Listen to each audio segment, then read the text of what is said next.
Some people say fate works in mysterious ways. I never really believed that. Not until the day I walked into Dr. Adrian Chen's office for what I thought would be a routine physical exam before the video starts. Please subscribe to the channel and support us.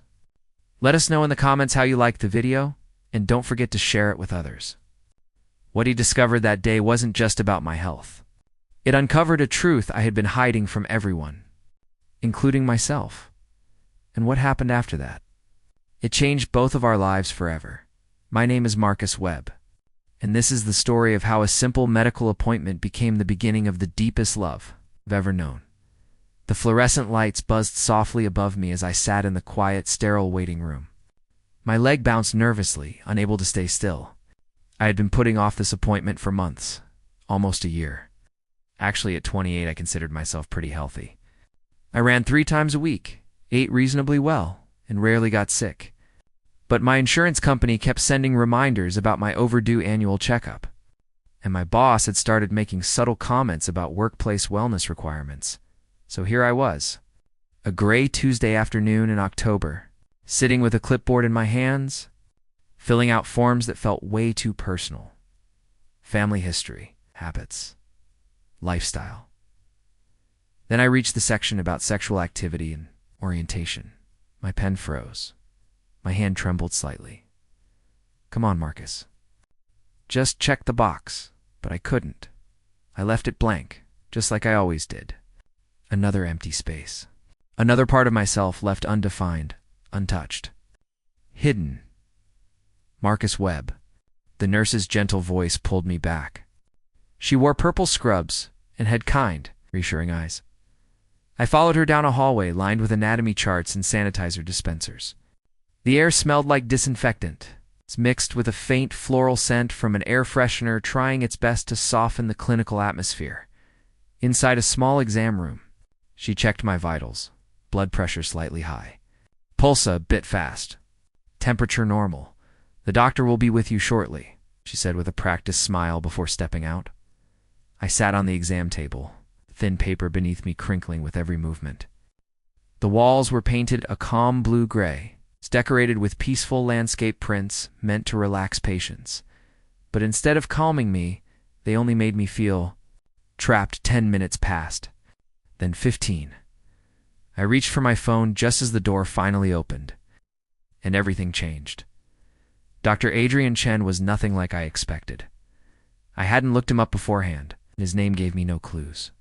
He looked to be in his early 30s, with sharp features, neatly styled dark hair, and eyes that were both warm and deeply observant. His black-framed glasses gave him an intelligent, composed look. But there was something effortlessly attractive about him, too. Marcus Webb, he said, glancing at his tablet before offering his hand. I'm Dr. Chen. Sorry for the wait, we had an emergency earlier. His handshake was firm and steady. His hands were strong, yet refined. Long fingers. Controlled movements. I caught myself staring, and quickly looked away. No problem, I replied. Trying to sound calm, he sat down on the rolling stool with smooth, practiced ease. Looks like it's been a while since your last physical. It's almost 3 years, I admitted. I know. I'm terrible at this. You're not alone, he said with a small, reassuring smile. But I'm glad you came in. He started with the usual questions. Diet, exercise, sleep, I answered automatically. But I could feel his attention on me, not just listening, but observing. Reading between the lines? Any major stress in your life? He asked, pausing his notes. I hesitated. Just the usual, I guess. Work, life. The general existential dread of being alive. He let out a genuine laugh, soft and unguarded. Honestly, that should be on the form, he said. Rate your existential dread from 1 to 10. I smiled faintly. Probably a 7. Only 7? He teased lightly. You're doing better than most. Then his expression shifted back to focused calm. I noticed you left part of your intake form blank. The sexual health section. I understand those questions can feel uncomfortable, but they're important. If you're open to it, we can talk through them together. My throat tightened. This was the moment I always avoided. The moment. I usually brushed off or escaped, but something about his voice steady, calm, and sincere made me stop. Complicated, I said quietly. He nodded and gently set his tablet aside. Marcus, this is a completely confidential and judgment-free space. Everything you share is protected. My only concern is your health and well-being. Many people struggle with these questions, especially when they're still figuring things out or haven't shared them openly. The way he said it, calm, patient, understanding. Something shifted inside me. I'm gay, I said softly. The words felt both terrifying and freeing. I've never said that to a doctor before. I've barely said it out loud at all. His expression didn't change much, just a slight softness in his eyes. Thank you for trusting me with that, he said gently. Are you out to anyone? Family? Friends? Some friends. Maybe, I said. They probably know, but we don't talk about it. I rubbed my hands against my jeans. My family doesn't know. They're traditional, conservative. They wouldn't understand. That must be really difficult, he said quietly, carrying all of that on your own, alone. That word hit harder than I expected because it was true. I wasn't just hiding, I was isolated. Sealed inside a version of myself I didn't fully live as. Let's continue with the exam, he said gently, standing. We'll do a full physical and some blood work. And based on what you've shared, we can also talk about preventive care screenings, protection, and mental health support. But we'll go at your pace. The exam was completely professional. He checked my reflexes, listened to my heart and lungs, and examined my abdomen, but when he moved to check my lymph nodes, his fingers pressing lightly along my neck and collarbone, his expression changed, slightly more focused, more serious. Have you noticed any swelling here? He asked. No. Should one? He checked the other side, his brows tightening just a bit. Your lymph nodes are slightly enlarged, he said carefully. It might be nothing, sometimes the body reacts to minor infections. But combined with a few other things, he stepped back, meeting my eyes. Marcus, I need to ask something important. When was the last time you were tested for HIV? The question hit like cold air. I've never been tested. His face remained calm, but I could see concern behind it. Have you been sexually active recently? Not really. There was someone about 6 months ago. We were careful. Mostly, my voice started to shake. You think I might have HIV? I think we need to run some tests, he said gently. There are many possible reasons for what I'm seeing, and I don't want to assume anything. But since you've never been tested, it's important we check. The room suddenly felt smaller, warmer, too quiet. What? What signs? I asked. Your weight is down about 15 pounds since your last visit, he explained. You mentioned fatigue, and I noticed slight discoloration in your mouth. Nothing severe on its own, but together, it's worth investigating. He rolled his stool closer until we were face to face. Marcus, I need you to breathe. We don't know anything yet. We're going to run a full panel HIV test, immune markers, everything. We'll get clear answers. My mind was already spiraling. HIV, illness, fear, all the worst-case scenarios. I'd buried for years rushed back at once. Marcus, his voice cut through the noise. Firm, steady, grounding. He placed a light, professional hand on my shoulder. Look at me. And I did. Because in that moment, he was the only thing keeping me from completely falling apart. Even if the test comes back positive, and it's still just a possibility, HIV is treatable. People on modern medication can live full, healthy lives with normal lifespans. When the viral load becomes undetectable, it can't be passed on to others. This isn't the same reality you may have seen in old documentaries. Do you understand? I nodded, even though fear still pulsed through my body. I'm going to take care of you, he said quietly. Something in the way he said it, steady, personal, sincere, made me believe him. Whatever the results are, we'll face them together. You're not alone. The nurse came back in to draw my blood.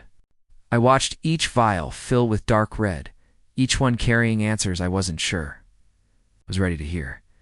Dr. Chen explained that he could run a rapid test for a quick initial result, but he also wanted to do a more accurate fourth-generation test, which would take a day or two.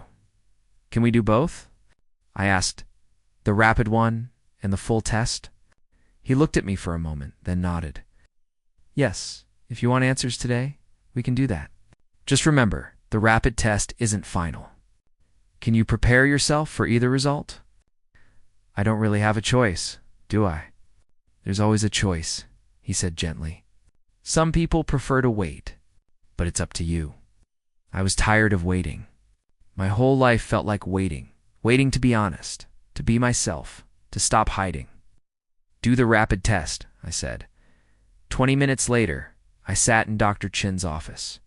It was warmer than the exam room, lined with books, with a window overlooking the parking lot. He'd given me a glass of water and told me to wait. Then the door opened. He stepped inside holding a single sheet of paper. His face was calm, controlled, the kind of expression doctors wear when what they're about to say matters. My heart froze. Marcus, he said softly, sitting across from me instead of behind his desk. The rapid test came back reactive. That means a preliminary positive result. The words felt distant, like they were coming from far away. Positive. HIV positive.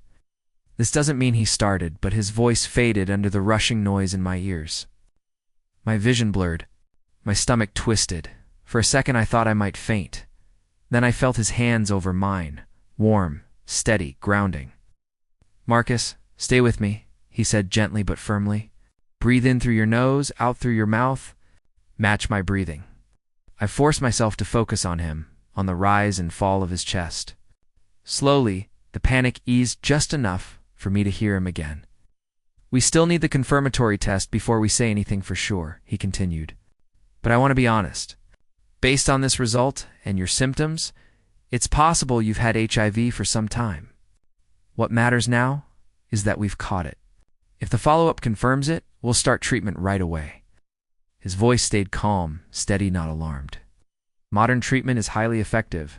With proper care, people can control the virus and live full, healthy lives. Many live completely normal lifespans. How? I whispered. How did this happen?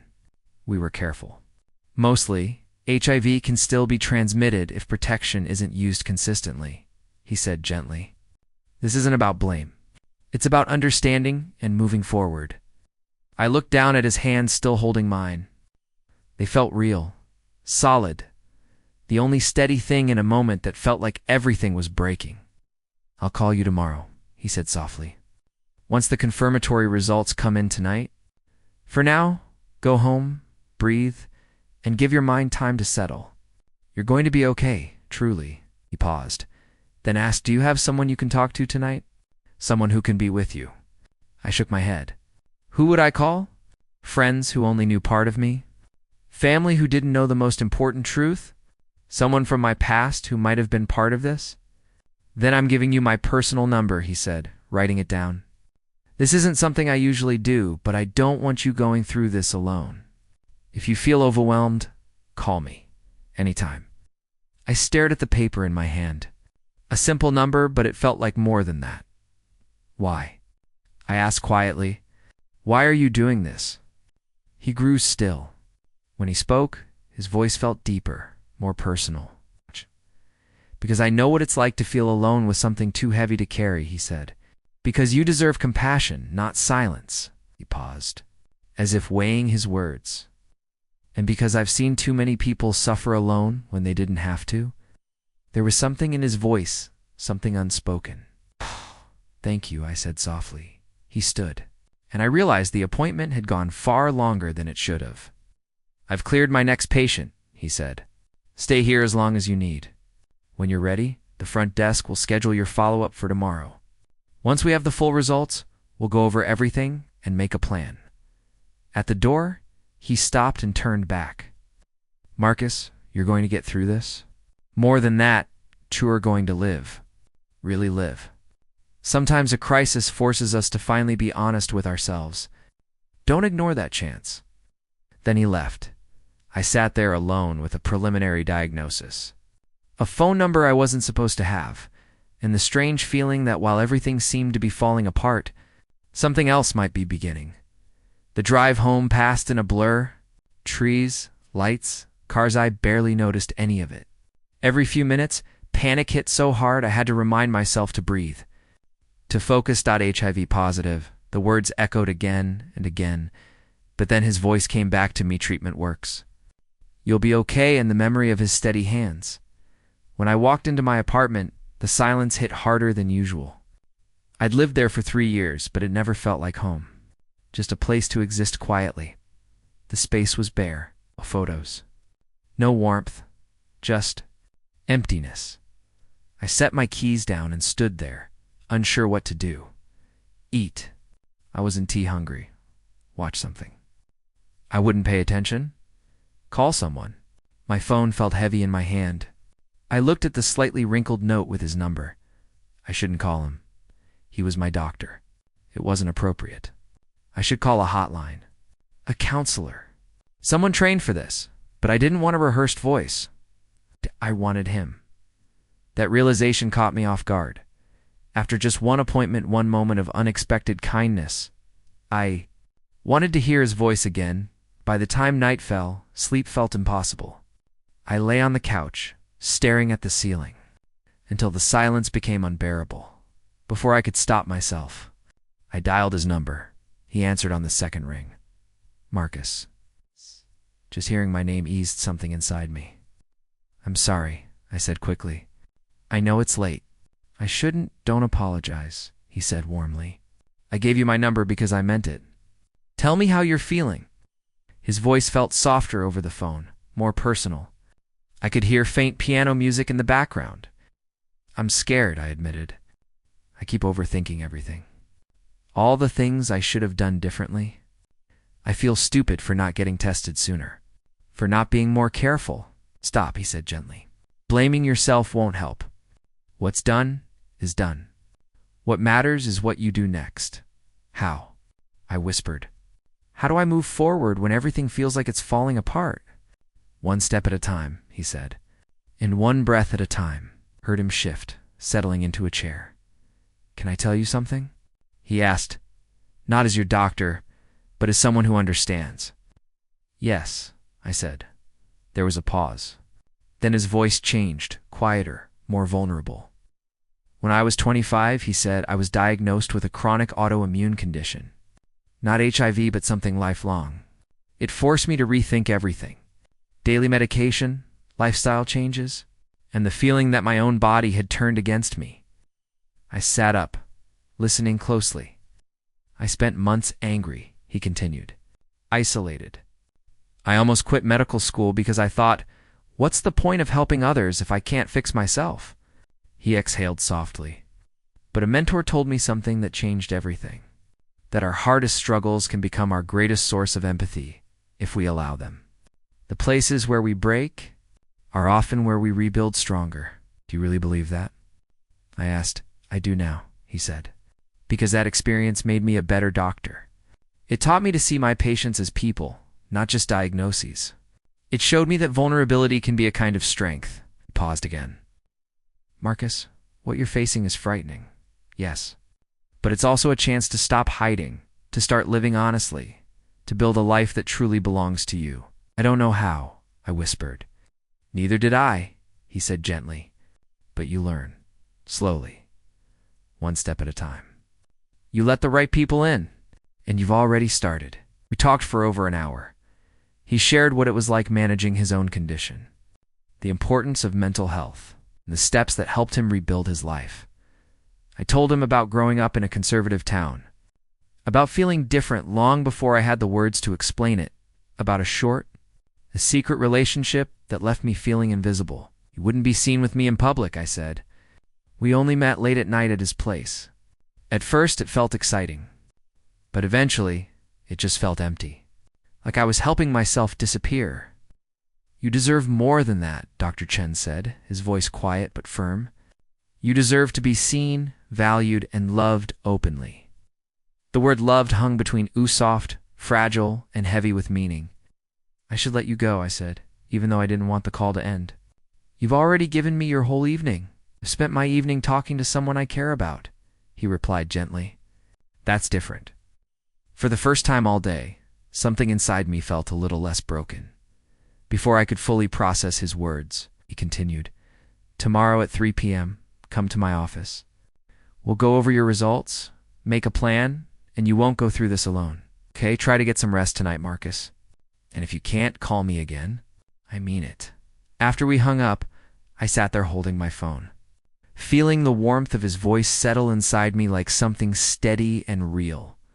For the first time since the rapid test, I didn't feel like I was sinking. I felt supported, seen. I slept better than I expected. Morning light filled my apartment in soft gold. Work felt distant, almost unreal. I went through meetings, answered emails, nodded through conversations.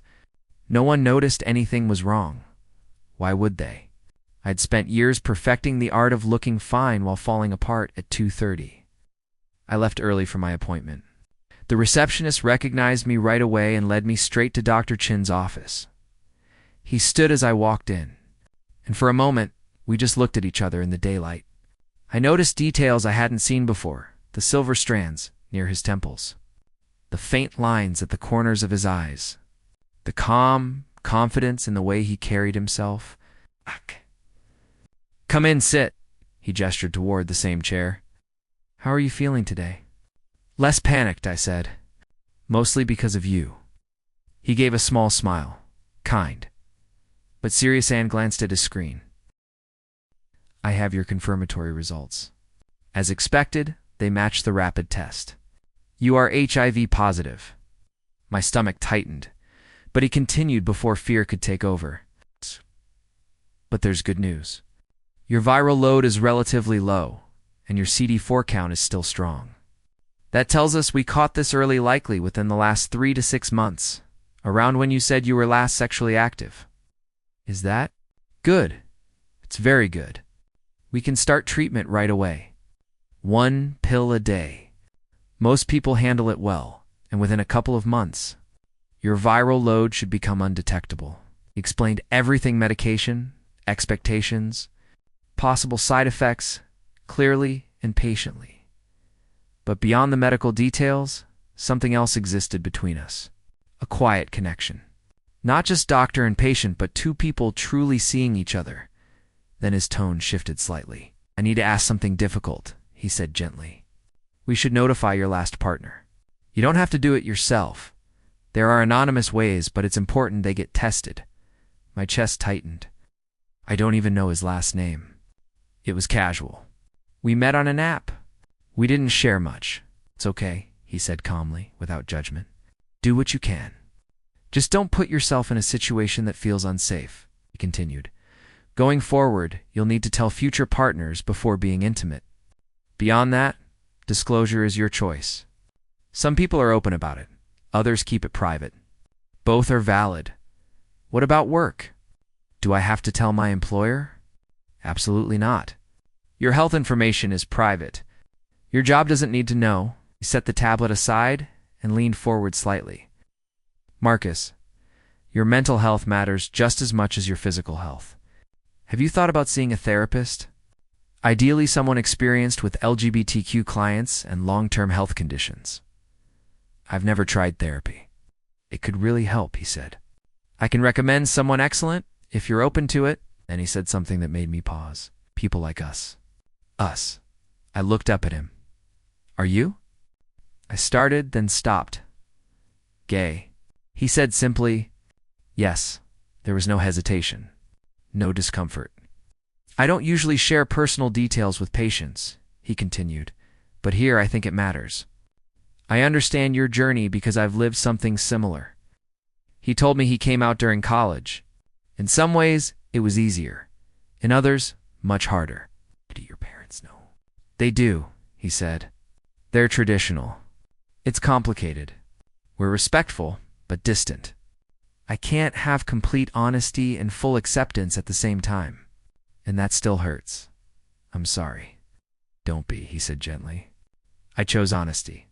I would choose it again. He walked toward the window, standing in the soft afternoon light. I'm telling you this so you know you're not alone. There's a whole community out there, people who understand, who will support you, who've faced what you're facing. But you have to let yourself reach for them. I joined him at the window. Outside, the trees glowed in shades of orange and red. The world kept moving, even though mine felt completely changed. I'm scared, I admitted. Not just about the diagnosis. About everything. Coming out. Losing people. Being rejected. I've spent so long hiding. I don't know how to be seen. He turned toward me, close enough that I could see the faint gold in his eyes. Start small, he said softly. Start with people you trust. Start with yourself. And remember, you've already begun. You trusted me with your truth, he added quietly. That takes courage. You made it easy to trust you, I said. Good, he replied, his voice softer now. I want you to feel safe with me, not just as your doctor, but because I genuinely care about your well-being. The air between us shifted, filled with something unspoken. A knock at the door broke the moment. Your 3:30 is here. Q. Kasha, I'll be right there. He stepped back slightly, restoring the professional boundary. Let's schedule a follow-up in 2 weeks. And remember, you have my number. Use it if you need support. At the doorway I paused. Dr. Chen. Adrian, thank you. For everything. For really seeing me. His smile was warm and sincere. Marcus. And I'm glad you're letting me. After I left, I sat in my car for a moment, holding on to the feeling of his words, steady, grounding, almost like medicine. For the first time since the diagnosis, I didn't feel like I was drowning. I felt supported, seen that night. I slept better than I expected. Morning came with soft golden light streaming through my windows. Work felt distant again. I moved through meetings, emails, and conversations on autopilot, my mind somewhere else entirely. No one noticed. Why would they? I had spent years mastering the art of looking okay while quietly falling apart at 2:30. I left early for my appointment. The receptionist recognized me right away and guided me straight to Dr. Chun's office. He stood when I entered, and for a moment, we simply looked at each other in the daylight. I noticed more the subtle silver in his hair, the gentle lines near his eyes, the calm strength in the way he carried himself. Marcus, come in. Sit, he said. How are you feeling today? Less panicked. Thanks to you? He smiled, though a quiet seriousness remained as he turned to his screen. I have your confirmatory results. As expected, they match the rapid test. You are HIV positive, but there's more information that helps us understand your situation better. He explained everything calmly. My viral load was relatively low. My CD4 count was still within a healthy range. It suggested the infection was recent, likely within the past 3 to 6 months. Is that? Good, yes, he said gently. It means we caught this early, before any major damage to your immune system. He outlined the treatment plan: 1 pill a day, strong outcomes, and a high chance of reaching undetectable levels within a few months. But beneath all the medical details, something else remained between us. Quiet, human, real. I need to ask something difficult, he said. We should notify your previous partner. Don't even know his last name. That's okay, he replied calmly. Do what you can. Just make sure you stay safe. He spoke about disclosure, privacy, and legal responsibilities. Clear, steady, and without judgment. What about work? Your health information is private. You don't have to tell them. Then he leaned in slightly. Your mental health matters too. Have you thought about therapy? I've never gone before. I can recommend someone excellent. Then he said it again. People like us. Us. I looked at him. Are you? Gay, he said simply. Yes. There was no hesitation. No shame. He shared part of his story coming out, facing family struggles, choosing to live honestly despite it all. I'm telling you this so you know you're not alone. We stood by the window together. I'm scared, I admitted. Start small, he said softly. Start with people you trust. Start with yourself. The next 2 weeks changed me. The medication was difficult at first, but manageable.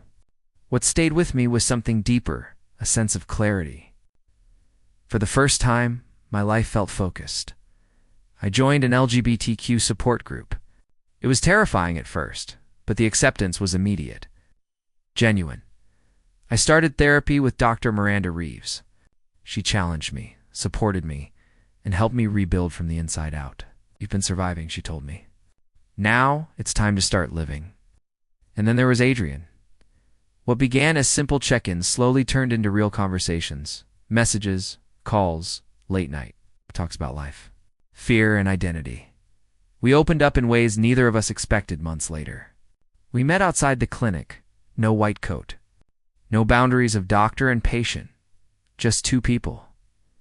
We hugged brief, careful, but it felt like coming home. You look happy, he said. I'm trying to be. We sat across from each other with coffee between us. No pressure. No expectations. Just presence. So, 6 months, he said.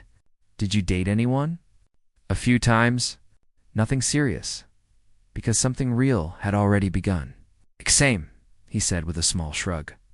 I met a couple of people, but my heart wasn't in it. I kept comparing everyone to you. Did they measure up? Not even close. His smile softened. Marcus, I need to know. Is this still what you want? 6 months is a long time. People change. If you've moved on, I'll understand. I reached across the table and took his hand. His fingers slipped into mine, instantly warm, familiar, grounding. I haven't moved on, I said quietly. I've moved forward. I've healed. I've grown. I've become more myself. But what I feel for you hasn't changed. If anything, it's stronger now. It's not about you being my doctor anymore. It's just you. And I want you. His eyes softened, shining slightly. I want you to, he said. Honestly, I've wanted you since that first day. Now, he said, gently squeezing my hand, we do this the right way. We take our time. No complications. No blurred lines. Just us. Building something real. I want to take you to dinner. Hold your hand in public. Introduce you to my friends. All the simple, beautiful things? That sounds perfect. Stayed in that coffee shop for hours, talking like we used to, only deeper, easier. When we finally stepped outside, he walked me to my car.